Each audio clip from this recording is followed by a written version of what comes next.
सर्व मंगल मांगल्ये शिवे सर्वार्थ साधिके शरणे त्र्यंबके गौरी नारायणी नमोस्तुते। श्री जगदम्बिकाय नमो नमः। ओम ऐं ह्रीं क्लीं चामुंडाय विच्चे। अब आप सुनिए श्रीमद् देवी भागवत पुराण की आगे की कथा। वेद व्यास जी राजा जन्मेजय से बोले कि हे राजन, पवित्र अंतःकरण वाले राजा सुबाहु कन्या की उस बात को सुनकर राजाओं के पास जाकर उनसे बोले कि हे महाराजाओं, आप लोग इस समय अपने अपने शिविर में जाएं। मैं कन्या का विवाह कल करूंगा। आप लोग मुझ पर दया करके, मुझ पर कृपा करके मेरे द्वारा अर्पित की गई भोज्य वस्तुएं स्वीकार करें। अब यह विवाह कार्य कल पुनः इसी स्वयंवर मंडप में होगा। हम सब मिलकर उसे संपन्न करेंगे। हे नरपतिगण, आज मेरी पुत्री मंडप में नहीं आ रही है। मैं क्या करूं? कल प्रातः पुत्री को समझा बुझाकर मैं अवश्य ले आऊंगा। अब सभी राजागण अपने अपने शिविर में चले जाएं। बुद्धिमानों को अपने आश्रित जनों के प्रति विरोधाभाव नहीं रखना चाहिए और अपनी संतान पर तो निरंतर विशेष कृपा करनी चाहिए। हे नृपगण, प्रातःकाल समझा बुझाकर मैं अपनी पुत्री को यहाँ ले आऊंगा। इस समय आप लोग जाएं। मैं इच्छा स्वयंवर की बात को भली भांति सोचकर प्रातः कन्या का विवाह कर दूंगा। एक साथ सभी राजाओं के उपस्थित हो जाने पर सबकी सम्मति से स्वयंवर का कार्य संपन्न होगा। सुबाहु की इस वाणी को सुनकर सभी राजागण उसे सच मानकर अपने अपने शिविर में चले गए और नगर के आसपास रक्षा का सम्यक प्रबंध करके वे मध्याह्न काल की क्रियाओं में संलग्न हो गए। उधर राजा सुबाहु भी श्रेष्ठ जनों के साथ अपने अंतःपुर के एक गुप्त स्थान में अपनी पुत्री को बुलाकर वरिष्ठ वैदिक पुरोहितों के द्वारा विवाह कृत्य संपन्न करने का प्रयत्न करने लगे।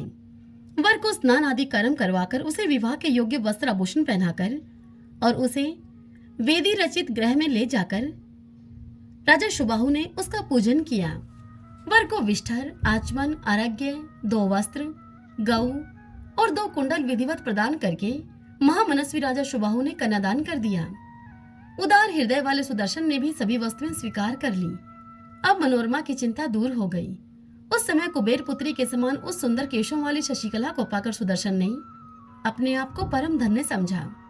उस समय आनंदित एवं निर्भीक सभी मंत्री राजा के द्वारा वस्त्र तथा आभूषण देकर सम्यक रूप से पूजित श्रेष्ठ वर सुदर्शन को कौतुक मंडप में लेकर गए।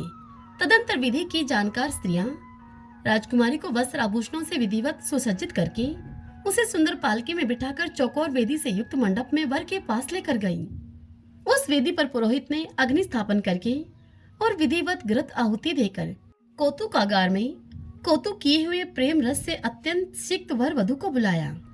उन दोनों ने विधिवत लाजा होम करने के बाद अग्नि की प्रदक्षिणा करके अपने अपने कुल तथा गोत्र की समस्त रीतियां संपन्न की।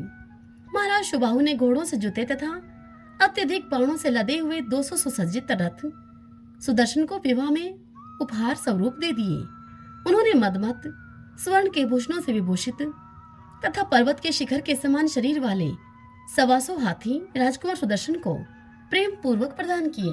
विवाह के समय राजा सुबाहु ने स्वर्ण आभूषणों से अलंकृत 100 दासियां और सुंदर सुंदर 100 हथनियां प्रसन्नता पूर्वक बार बार वर को समर्पित की। उन्होंने सब प्रकार के आयुधों और आभूषणों से सुसज्जित 1000 सेवक, बहुत से रतन, रंग बिरंगे दिव्य सूती तथा ऊनी वस्त्र यथोचित रूप से दिए। निवास के लिए रंग बिरंगे सुंदर और विशाल भवन, सिंधु देश के उत्तम 2000 घोड़े, भार ढोने में कुशल सुंदर 300 ऊंट, अन्न तथा रस से परिपूर्ण 200 उत्तम बैलगाड़ियां भी प्रदान की।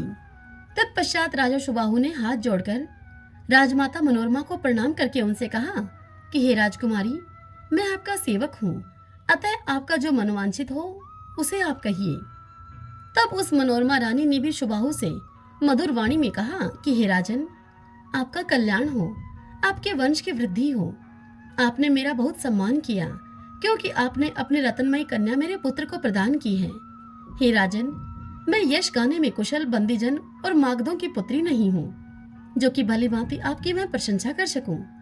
आप तो अपने ही हैं, अतः आप श्रेष्ठ स्वजन की मैं क्या स्तुति करूं। आप एक उत्तम नरेश हैं और मेरे समधी भी हो गए हैं। आपने मेरे पुत्र को सुमेरु के समान बना दिया है। आहो, महान आश्चर्य है। आप जैसे राजा के पवित्र चरित्र का वर्णन कहाँ तक करूं मैं, जो कि आपने इन सभी राजाओं को छोड़कर राज्य से अच्युत वन में निवास करने वाले, धनहीन, पिता विहीन, सेना रहित, फल के आहार पर ही रहने वाले तथा संपत्तिहीन मेरे पुत्र को अपनी प्रिय तथा कुलीन कन्या प्रदान की है। अपने समान धन, कुल और बल वाले को ही कोई अपनी पुत्री प्रदान करता है। हे राजन, आपको छोड़कर कोई भी राजा मेरे धनहीन पुत्र को अपनी रूप गुण संपन्न पुत्री नहीं दे सकता। सभी महान तथा बलशाली राजाओं से शत्रुता लेकर आपने मेरे सुदर्शन को अपनी कन्या अर्पित की है। हे राजन, मैं आपके इस धैर्य का वर्णन क्या करूं? हे राजन जन्माजय, इस प्रकार मनोरमा के कृतज्ञता पूर्ण वचन को सुनकर महाराज सुबाहु ने प्रसन्नतापूर्वक हाथ जोड़कर पुनः यह वचन उनसे कहा। राजा सुबाहु ने रानी मनोरमा से कहा कि मेरा यह अति प्रसिद्ध राज्य आप ले लीजिए और आज से मैं आपका सेनापति हो जा रहा हूँ। नहीं तो आप आधा राज्य ही ले लें और अपने पुत्र के साथ यहीं पर रहकर राजसी भोग भोगे, क्योंकि अब काशी में निवास छोड़कर किसी वन या ग्राम में आप लोग रहें, ऐसा मेरा विचार नहीं है। सभी उपस्थित भूपगण मुझ पर अत्यंत रुष्ट हैं। मैं जाकर पहले उन्हें शांत करूंगा और इसके बाद दान एवं भेद नीति का विधान करूंगा। यदि इस पर भी वे अनुकूल न होंगे तो मैं उनसे युद्ध करूंगा। यद्यपि हार और जीत तो दैव अधीन है, फिर भी जिस पक्ष में धर्म रहता है उसकी सदैव विजय होती है। अधर्म के पक्ष वाले कभी नहीं जीतते।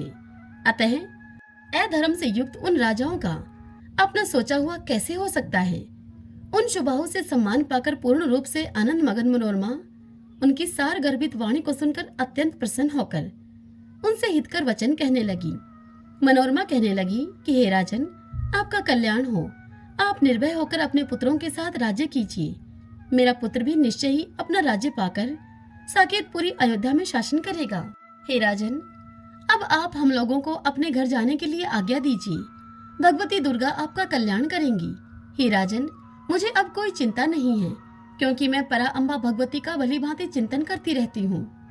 इस प्रकार उन दोनों में विविध वाक्यों के द्वारा अमृत के समान मधुर वार्तालाप में वह रात बीत गई।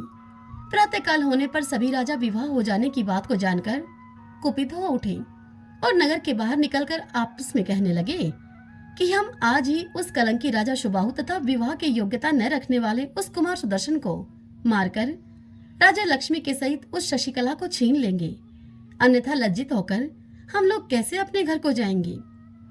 आप सब लोग बताई जा रही तुरहियों तथा शंखों के निनाद, गीत ध्वनि तथा अनेक प्रकार की वेद ध्वनि सुन लें।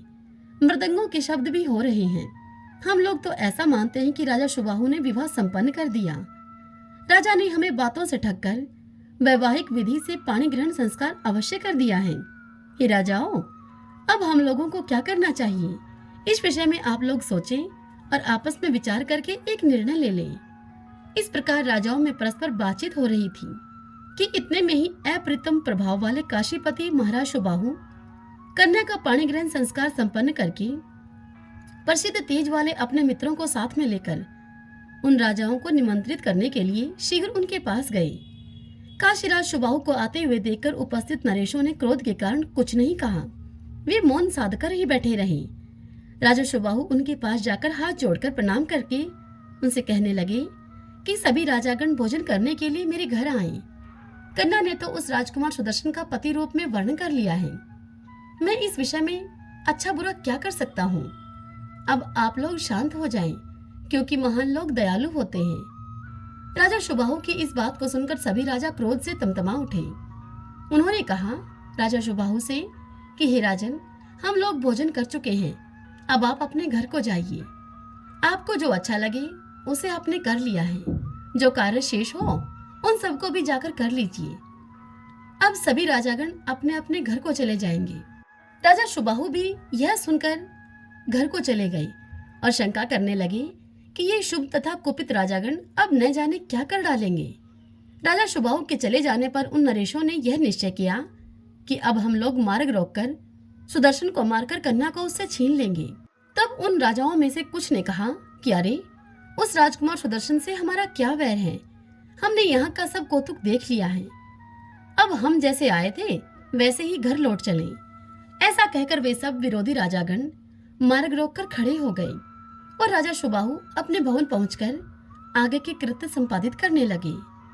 व्यास जी राजा जन्माजय से कहते हैं कि हे राजन, उस समय राजा सुबाहु ने 6 दिनों तक विविध प्रकार के भोजन बनवाकर सुदर्शन को प्रेम पूर्वक खिलाया। इस प्रकार विवाह के सभी कृत्य करके राजा सुबाहु सुदर्शन को उपहार प्रदान करके अपने सचिवों के साथ मंत्रणा कर रहे थे कि उसी समय अपने दूतों का यह कथन सुनकर कि विरोधी राजाओं ने मार्ग रोक रखा है, वे अमित तेज वाले राजा सुबाहु खिन्न मनसक हो गए। तब वर्तपरायण सुदर्शन ने अपने ससुर से कहा कि आप हमें शीघ्र ही विदा कर दीजिए, हम निशंक होकर चले जाएंगे। हे राजन, भरद्वाज मुनि के पवित्र आश्रम में पहुंचने पर वहीं सावधानी के साथ आगे रहने के लिए विचार कर लिया जाएगा।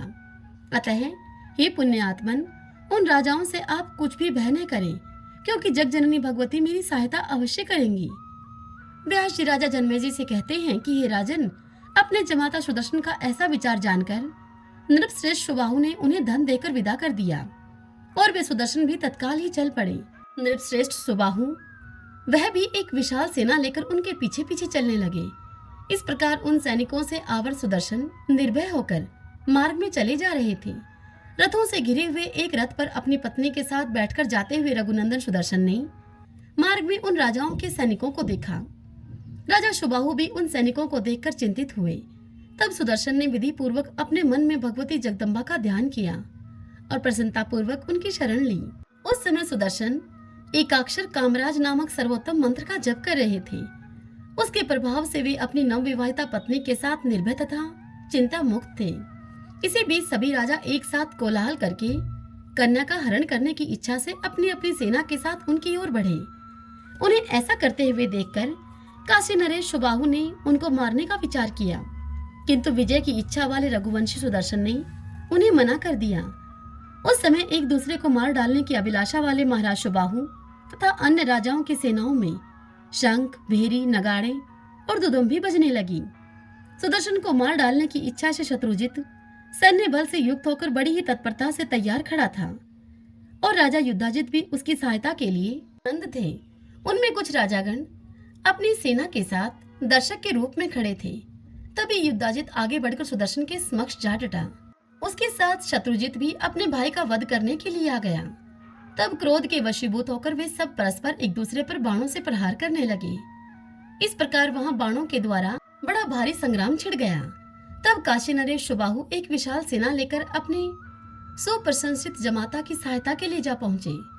इस प्रकार भयानक लोमहर्षक संग्राम छिड़ जाने पर सहसा भगवती वहां प्रकट हो गई। वे सिंह पर सवार थी, विविध प्रकार के शस्त्र अस्त्रों को धारण किए हुए थी, अत्यंत ही मनोहर थी और उत्तम आभूषणों से अलंकृत थी, दिव्य वस्त्र पहने थी और मंदार की माला से सुशोभित थी। उन देवी को देखकर वे राजागण अत्यंत चकित हो गए। वे कहने लगे कि सिंह पर सवार यह स्त्री कौन है और यह कहां से प्रकट हो गई है। उन्हें देखकर सुदर्शन ने सुबाहु से कहा कि हे राजन, यहाँ प्रादुर्भूत हुई इन दिव्य दर्शन वाली महादेवी को आप देखो। ये दयामयी भगवती निश्चय ही मुझ पर अनुग्रह करने के लिए प्रकट हुई हैं। हे महाराज, मैं निर्भय तो पहले ही था, किंतु मैं अब और भी अधिक निर्भय हो गया हूँ। सुदर्शन और सुबाहु ने उन सुमुखी भगवती को देखकर उनको प्रणाम किया। उनके दर्शन से वे दोनों प्रसन्न हो गए। उसी समय भगवती के सिंह ने भीषण गर्जना किया, जिससे कि उस रणभूमि में विद्यमान सभी हाथी भय से कांपने लगे। उस समय वहां भीषण आंधी चलने लगी और सभी दिशाएं अत्यंत ही भयानक हो गई। तब सुदर्शन ने अपने सेनापति से कहा कि जहां ये राजागण मार्ग को रोककर खड़े हैं, उधर ही तुम वेग से आगे बढ़ो। ये दुष्ट तथा कुपित राजा लोग हमारा क्या कर लेंगे। अब हमें शरण देने के लिए स्वयं भगवती जगदम्बा आ गई हैं। अतएव हमें निर्भय होकर राजाओं से भरे इस मार्ग पर आगे बढ़ना चाहिए। मेरे स्मरण करते ही मेरी रक्षा के लिए ये भगवती आ गई हैं। सुदर्शन का ऐसा वचन सुनकर सेनापति उसी मार्ग से आगे बढ़ा। अतिशय कुपित होकर युद्धाजित ने उन राजाओं से कहा कि तुम लोग भयभीत होकर खड़े क्यों हो? कन्या के सहित उस सुदर्शन को मार डालो। हम सभी बलवानों का तिरस्कार करके यह बलहीन बालक कन्या को लेकर निर्भीकता पूर्वक बड़े ही वेग से चला जा रहा है। सिंह पर विराजमान उस स्त्री को देखकर तुम लोग क्यों डरते हो? हे महाभाग राजाओं, इस समय सुदर्शन की उपेक्षा नहीं करनी चाहिए और अत्यंत सावधान होकर इसका वध कर देना चाहिए। इसे मारकर हम सुंदर आभूषण धारण करने वाली कन्या को छीन लेंगे। हम सिंह सदृश वीरों के भाग को यह शियार नहीं लेकर जा सकता। ऐसा कहकर वह युद्धाजित अत्यंत ही कुपित होकर अपने दोहित शत्रुजित तथा विशाल सेना को साथ लिए हुए युद्ध की इच्छा से आ डटा।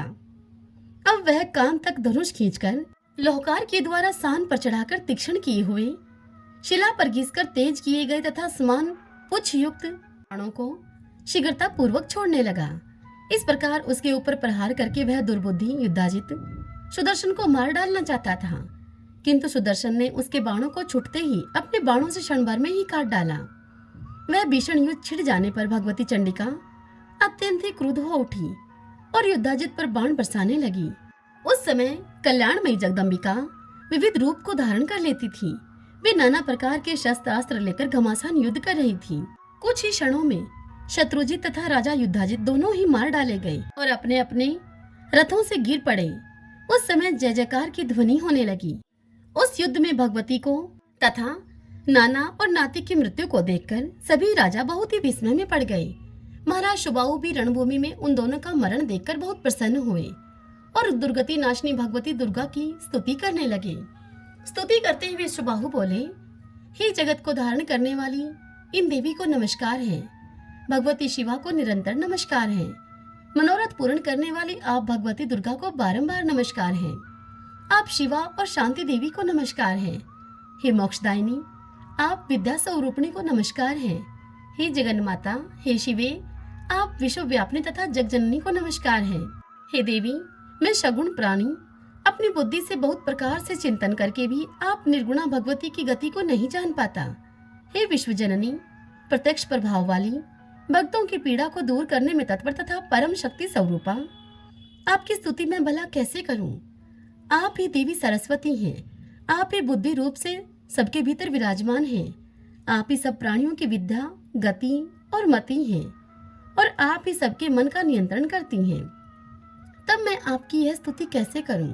सर्वव्यापी आत्मा के रूप की भी स्तुति भला कभी की जा सकती है क्या?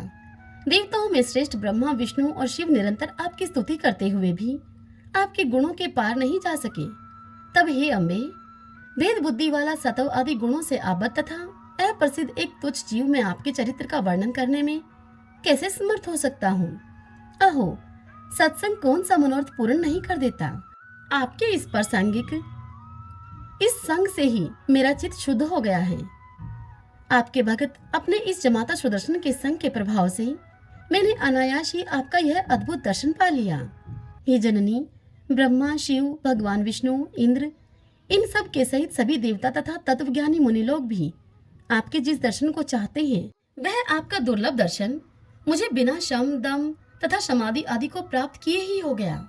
हे भवानी, कहाँ अतिशय मंदमती मैं और कहाँ भवरूपी रोग के लिए औषधि स्वरूप आपका यह शीघ्र अद्वितीय दर्शन। हे देवी, मुझे ज्ञात हो गया कि आप सदा ही भावना युक्त रहती हैं। देव समूह द्वारा पूजी जाने वाली आप अपने भक्तों पर अनुकंपा करती हैं। हे देवी, आपने इस भीषण संकट के समय जिस प्रकार इस सुदर्शन की रक्षा की है, आपके इस चरित्र का मैं किस तरह से वर्णन करूं? आपने आज इसके 2 बलवान शत्रुओं को तत्काल मार डाला। भक्तों पर अनुकंपा करने वाला आपका यह चरित्र परम पवित्र है। हे देवी, विशेष विचार करने पर ज्ञात होता है कि आपका ऐसा करना कोई आश्चर्य की बात नहीं है, क्योंकि आप अखिल स्थावर जंगम जगत की रक्षा करती हैं। आपने शत्रु को मारकर दयालुतावश ध्रुव संधि के पुत्र इस सुदर्शन की इस समय रक्षा की। हे भवानी, अपने सेवा परायण भगत के यश को अत्यंत उज्जवल बनाने के लिए ही आपने इस चरित्र की रचना की है। नहीं तो मेरी कन्या का पाणी ग्रहण करके यह असमर्थ सुदर्शन युद्ध में सकुशल जीवित कैसे बच सकता था? जब आप अपने भक्तों के जन्म मरण आदि भयों को नष्ट करने में समर्थ हैं, तब उसकी लौकिक अभिलाषा पूर्ण कर देना कौन बड़ी बात है? हे जननी, आप पाप पुण्य से रहित सगुणा और निर्गुणा हैं। इसी कारण भगत जन सदा आपके गुण गाते रहते हैं। हे देवी, हे भुवनेश्वरी, आज आपके दर्शन से मैं पवित्र, कृतार्थ और धन्य जन्म वाला हो गया। हे माता, मैं न आपका भजन जानता हूँ और न तो आपका बीज मंत्र ही जानता हूँ। मैं आपकी प्रत्यक्ष प्रभाव वाली महिमा को आज जान गया। व्यास जी राजा जन्मेजय से कहते हैं कि हे राजन, महाराज सुबाहु के इस प्रकार स्तुति करने पर भगवती शिवा का मुखमंडल प्रसन्नता से भर गया। तब भगवती ने उन राजा सुबाहु से कहा कि हे सुवर्त, तुम वर मांगो। उन भवानी का यह वचन सुनकर नृपश्रेष्ठ सुबाहु ने भक्ति से युक्त होकर देवी से यह बात कही। सुबाहु बोले कि हे माता, एक और देवलोक और समस्त भूमंडल का राज्य और दूसरी ओर आपका दर्शन, वे दोनों तुल्य कभी नहीं हो सकते। आपके दर्शन से बढ़कर समस्त त्रिलोकी में कोई भी वस्तु नहीं है। हे देवी, मैं आपसे क्या वर मांगू? मैं तो इस जगती तल में आपके दर्शन से ही कृतकृत्य हो गया। हे माता, मैं तो यही अभिष्ट वर मांगना चाहता हूँ कि आपकी स्थिर तथा अखंड भक्ति मेरे हृदय में बनी रहे। हे माता, आप मेरी नगरी काशी में सदा निवास करें। आप शक्ति स्वरूपा होकर दुर्गा देवी के नाम से यहाँ विराजमान रहें और सर्वदा नगर की रक्षा करती रहें। हे अंबिके, इस समय आपने जिस तरह शत्रु दल से सुदर्शन की रक्षा की है और उसे विकार रहित बना दिया है, ठीक उसी तरह आप सदा ही वाराणसी की रक्षा करें। हे देवी, हे कृपा निधि, जब तक भूलोक में काशी नगरी सुप्रतिष्ठित होकर विद्यमान रहे, तब तक आप यहाँ पर विराजमान रहें। आप मुझे यही वरदान दें। इसके अतिरिक्त मैं आपसे और कोई दूसरा वरदान क्या मांगू? आप मेरी विविध प्रकार की समस्त कामनाएं पूर्ण करें, मेरे शत्रुओं का नाश करें और जगत के सभी अमंगलों को सदा के लिए नष्ट कर डालें। व्यास जी राजा जन्मेजय से बोले कि हे राजन, इस प्रकार राजा सुबाहु के सम्यक प्रार्थना करने पर दुर्गति नाशिनी भगवती दुर्गा स्तुति करके अपने समक्ष खड़े हुए राजा सुबाहु से कहने लगी। दुर्गा जी सुबाहु से बोली कि हे राजन, जब तक यह पृथ्वी रहेगी तब तक सभी लोगों की रक्षा के लिए मैं निरंतर इस मुक्तिपुरी काशी में निवास करूंगी। इसके बाद सुदर्शन बड़ी ही प्रसन्नता के साथ वहां आकर उन्हें प्रणाम करके परम भक्ति के साथ उनकी स्तुति करने लगे। आहो, मैं आपकी कृपा का वर्णन कहाँ तक करूं? आपने मुझ जैसे भक्तिहीन की भी रक्षा कर ली। अपने भक्तों पर तो सभी लोग अनुकंपा करते हैं, किंतु भक्ति रहित प्राणी की भी रक्षा करने का व्रत आपने ही ले रखा है। मैंने सुना है कि आप ही समस्त विश्व प्रपंच की रचना करती हैं और अपने द्वारा सर्जित उस जगत का पालन करती हैं तथा यथोचित समय उपस्थित होने पर उसे अपने में समाहित कर लेती हैं। तब आपने जो मेरी रक्षा की, उसमें कोई आश्चर्य नहीं। हे देवी, अब आप यह बताइए कि आपका कौन सा कार्य करूं मैं कहाँ जाऊं? मुझे शीघ्र ही आदेश दीजिए। इस समय मैं किंग करते हुए विमूढ़ हो रहा हूँ। हे माता, मैं आपकी ही आज्ञा से जाऊंगा, ठहरूंगा या फिर विहार करूंगा। व्यास जी राजा जन्मेजय से कहते हैं कि हे राजन, ऐसा कहते हुए उस सुदर्शन से भगवती ने दया पूर्वक कहा कि हे महाभाग, अब तुम अयोध्या जाओ और अपने कुल की मर्यादा के अनुसार राज्य करो। हे नृपश्रेष्ठ, तुम प्रतन के साथ सदा ही मेरा स्मरण और पूजन करते रहना और मैं भी तुम्हारे राज्य का सर्वदा कल्याण करती रहूंगी। अष्टमी, चतुर्दशी और विशेष करके नौमी तिथि को विधि विधान से मेरी पूजा अवश्य करते रहना। हे अनग, तुम अपने नगर में मेरी प्रतिमा स्थापित कराना और प्रतन के साथ भक्ति पूर्वक तीनों समय मेरा पूजन करते रहना। शरद काल में सर्वदा नवरात्र विधान के अनुसार भक्ति भाव से युक्त होकर मेरी महापूजा करनी चाहिए। हे महाराज, चैत्र, अश्विन, आषाढ़ और माघ मास में नवरात्र के अवसर पर मेरा महोत्सव मनाना चाहिए और विशेष रूप से मेरी महापूजा करनी चाहिए। हे नृप-शार्दूल, विज्ञ जनों को चाहिए कि वे भक्ति युक्त होकर कृष्ण पक्ष की चतुर्दशी और अष्टमी को सदा मेरी पूजा करें। व्यास जी राजा जन्मेजय से कहते हैं कि हे राजन, राजा सुदर्शन की स्तुति तथा प्रणाम करने के अनंतर ऐसा कहकर दुर्गति नाशिनी भगवती दुर्गा अंतर्ध्यान हो गई। उन भगवती को अंतर्निहित देखकर वहां उपस्थित सभी राजाओं ने आकर सुदर्शन को उसी प्रकार प्रणाम किया जैसे कि देवता इंद्र को प्रणाम करते हैं। महाराज सुबाहु भी उन्हें प्रणाम करके बड़े ही हर्ष पूर्वक उनके समक्ष खड़े हो गए। तदंतर उन सभी राजाओं ने अयोध्यापति सुदर्शन से कहा कि हे नृपश्रेष्ठ, आप हमारे स्वामी तथा शासक हैं और हम आपके सेवक हैं। अब आप अयोध्या में राज्य करें और हमारा पालन करें। हे महाराज, आपकी कृपा से हमने धर्म, अर्थ, काम और मोक्ष इन चारों पुरुषार्थों को देने वाली उन विश्वेश्वरी, शिवा और आदिशक्ति भवानी का दर्शन पा लिया है। आप इस धरती पर धन्य, कृत्य और बड़े ही पुण्य आत्मा हैं, क्योंकि आपके लिए साक्षात सनातनी देवी प्रकट हुई। हे नृपसतम, तमोगुण से युक्त और सदा ही माया से मोहित रहने वाले हम सभी लोग भगवती चंडिका का प्रभाव नहीं जानते। हम सदा धन, स्त्री और पुत्रों की चिंता में व्यग्र रहकर काम, क्रोध रूपी मत्स्यों से भरे हुए घोर महासागर में डूबे रहते हैं। हे महाभाग, हे महामते, आप सर्वज्ञ हैं, अतएव हम आपसे यह पूछ रहे हैं कि ये शक्ति कौन है, कहाँ से उत्पन्न हुई है और इनका कैसा प्रभाव है, यह सब हमें बताइए। साधु पुरुष बड़े दयालु होते हैं, अतएव आप हमारे लिए इस संसार सागर की नौका बन जाइए। हे काकुत्स्थ, अब आप भगवती के उत्तम महात्म्य का वर्णन हमसे कीजिए। हे नृपश्रेष्ठ, उनका जो प्रभाव हो, जो स्वरूप हो तथा वे जैसे प्रकट हुई हो, यह सब हम आपसे सुनना चाहते हैं, वह हमें बताइए। व्यास जी इतनी बात बताकर राजा जन्मेजय से कहते हैं कि हे राजन, उन सब राजाओं के पूछने पर ध्रुव संधि के पुत्र राजा सुदर्शन मन ही मन भगवती का स्मरण करके हर्षपूर्वक उनसे कहने लगे। राजा सुदर्शन बोले कि हे राजाओं, उन जगदम्बा के उत्तम चरित्र को मैं क्या कहूँ, क्योंकि ब्रह्मा आदि तथा इंद्र के सहित सभी देवता भी उन्हें नहीं जानते। हे राजाओं, वे भगवती सबकी आदि स्वरूपा हैं, महालक्ष्मी के रूप में प्रतिष्ठित हैं, वे वरेणीय हैं और उत्तम सात्विकी शक्ति के रूप में समस्त विश्व का पालन करने में तत्पर रहती हैं। वे अपने रजोगुणी स्वरूप से सृष्टि करती हैं, सतवगुणी स्वरूप से पालन करती हैं और तमोगुणी स्वरूप से इसका संहार करती हैं। इसी कारण वे त्रिगुणात्मिका कही गई हैं। परम शक्ति स्वरूपा निर्गुणा भगवती समस्त कामनाओं को पूर्ण कर देती हैं। हे श्रेष्ठ राजाओं, वे ब्रह्मा आदि सभी देवताओं के भी आदि कारण हैं। हे राजाओं, योगी लोग भी निर्गुणा भगवती को जानने में सर्वथा असमर्थ हैं। अतः बुद्धिमानों को चाहिए कि सरलता पूर्वक सेवनीय सगुणा भगवती की निरंतर आराधना करें। यह सुनकर राजागण बोले कि बाल्यावस्था में ही आप वनवासी हो गए थे और भय से व्याकुल भी थे, तब आपको उन उत्तम परमा शक्ति का ज्ञान कैसे प्राप्त हुआ? हे नृप, आपने उनकी उपासना और पूजा कैसे की, जिससे कि शीघ्रता पूर्वक प्रसन्न होकर उन्होंने आपकी सहायता की?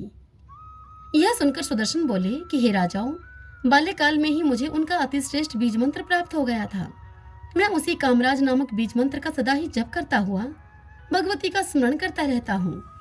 ऋषियों के द्वारा उन कल्याणमयी भगवती के विषय में बताए जाने पर मैंने उन्हें जाना और तभी से मैं परम भक्ति के साथ दिन रात उन पराशक्ति का स्मरण किया करता हूँ। व्यास जी इतनी कथा सुनाकर राजा जन्मेजय से कहते हैं कि हे राजन, सुदर्शन का यह वचन सुनकर वे सभी राजा भी भक्ति प्रायण हो गए और उन देवी को ही परम शक्ति मानकर अपने अपने घर को चले गए। सुदर्शन से अनुमति पाकर महाराज सुबाहु काशी चले गए और धर्मात्मा सुदर्शन वहां से अयोध्या की ओर चल पड़े। राजा शत्रुजित युद्ध में मारा गया और सुदर्शन विजयी हुए। यह सुनकर मंत्री लोग प्रेम से प्रफुल्लित हो उठे। राजा सुदर्शन के आगमन का समाचार सुनकर साकेत के निवासी विविध प्रकार के उपहार लेकर उनके सम्मुख उपस्थित हुए और सभी राज्य कर्मचारीगण वह भी हाथों में नाना प्रकार के भेंटे सामग्री लेकर आए। महाराज ध्रुव संधि के पुत्र सुदर्शन को राजा के रूप में जानकर अयोध्या की समस्त प्रजा आनंद विभोर हो गई। अपनी स्त्री के साथ अयोध्या में पहुंचकर सब लोगों का सम्मान करके राजा सुदर्शन राजभवन में गए। उस समय बंदीजन उनकी स्तुति कर रहे थे, मंत्रीगण उनकी वंदना कर रहे थे और कन्याएं उनके ऊपर धान का लावा, जिसे कि लाजा कहा जाता है, वह और पुष्प बिखेर रही थी। ओम नमः चंडिकाय। भगतजनों, आज की यह कथा बस यहीं तक। इससे आगे की कथा कल हम अगले अध्याय में सुनेंगे। शीघ्र ही वैशाख मास शुरू हो रहा है। आपको वैशाख मास के सभी महात्म्य भी इस चैनल पर सुनने के लिए प्रतिदिन सुबह 5 बजे मिला करेंगे। अब आप यह बताइए, आज की यह कथा आप सबको कैसी लगी?